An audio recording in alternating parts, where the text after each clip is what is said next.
16ই December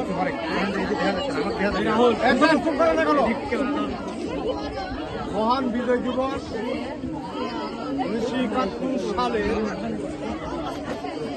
দীর্ঘ 9 মাস যুদ্ধের পরে আমরা এই বাংলার স্বাধীনতা পেয়েছি।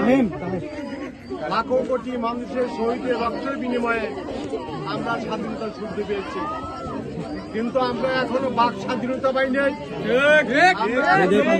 কার্যকর্মের স্বাধীনতা পাই নাই, স্বাধীনতা পাই নাই।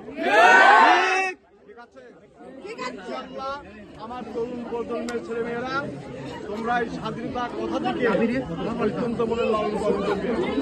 আমি বেশি কিছু বলতে চাই না, আমি বেশি কিছু বলতে চাই না।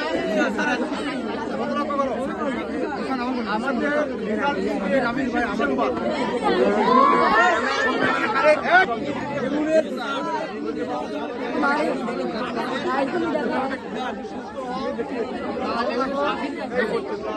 আলাইকুম।